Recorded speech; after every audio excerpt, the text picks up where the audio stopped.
imanmu wahai Umar, barulah ada iman. Kita macam mana? Kalau kita mengaku kita beriman depan baginda Nabi SAW, malu kita, sedangkan kita tidak ada perasaan kasih kepada Nabi SAW sendiri. Apatah lagi pada hari ini orang memperlekehkan sunnah-sunnah Nabi SAW, dengan sewenang-wenangnya. Orang yang memakai serban dikatakan macam orang Bengali, Masya Allah, na'udzubillah min zalik. Orang yang memakai jubah khamis yang disukai oleh baginda Nabi SAW dikatakan tak panas ke pakai macam tu. Hari ini pelik orang melihat apabila seseorang itu cuba menghidupkan sunnah Nabi SAW. Tetapi apabila orang itu melanggari sunnah Nabi SAW, itu tak jadi pelik pada hari ini. Orang yang terbuka auratnya, orang yang tidak lagi berjemaah di masjid ramai, Masya Allah, tabarakallah, itu tidak menjadi pelik bagi orang. Tapi orang yang berjemaah di masjid menjadi pelik pula pada hari ini. Orang yang berulang alik pergi ke masjid untuk menyempurnakan solat mereka itu. Kerana itulah yang diajar oleh baginda Nabi SAW. Orang lihat, orang heran, tak ada kerja kan nak pergi masjid dia.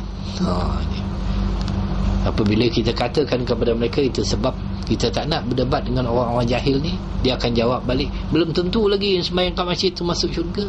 Belum tentu lagi orang yang sembahyang di masjid tu betul sembahyangnya. Silap yang kami sembahyang kat rumah seorang-seorang ni dapat masuk syurga. Ini hujah orang jahil. Itu sebab kita tak nak berhujah dengan orang jahil, kerana mereka itu telah mengingkari janji-janji Allah SWT yang telah menghidupkan rumah-rumah Allah SWT. Orang ni sebenarnya hatinya mati. Orang yang hidup hatinya, apabila mendengar azan, mereka dah resah dah, nak semayang, nak pergi masjid.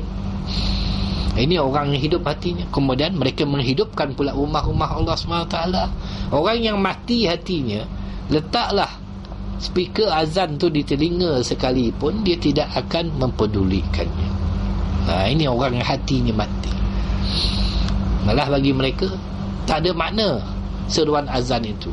Seruan azan itu tanda masuk waktu bagi mereka, bukannya untuk memanggil dia sembahyang. Padahal hayya 'alas solat, marilah solat, marilah, datanglah. Itu maksud dia, diseru untuk datang.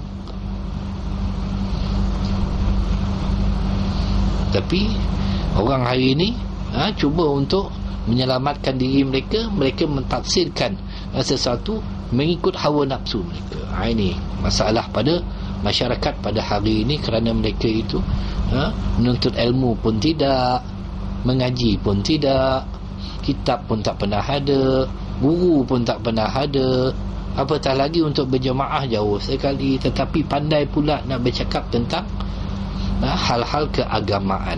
Ini yang dikatakan orang yang munafik. Takut kita. Baik. Maka ayat yang dibacakan tadi dan hadis yang dibacakan tentang kewajipan mencintai Nabi SAW merupakan salah satu daripada inti agama. Keimanan seorang tidak dianggap sempurna sehinggalah dia merealisasikan cinta tersebut, sampai dia betul-betul ada perasaan cinta kasih kepada Nabi SAW. Kalau kita kasih kepada Nabi SAW, maka kita akan banyak mengingatkan diri kita tentang baginda Nabi SAW. Itu sebab bulan Rabiul Awal ini ingat banyak-banyak kepada baginda Nabi SAW, daripada kita mengingatkan kepada perkara-perkara yang tidak mencapai maksud kita untuk kita ada perasaan kasih kepada Nabi SAW.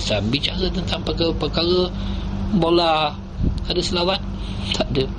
Konsert, ada selawat? Tak ada. Muzik, ada selawat? Tak ada. Drama, tak ada selawat. Sedangkan bulan yang begitu mulia itu bulan Rabiul Awal ini, bulan yang dilahirkan junjungan baginda Nabi SAW. Itu yang sepatutnya terbit dalam benak hati kita.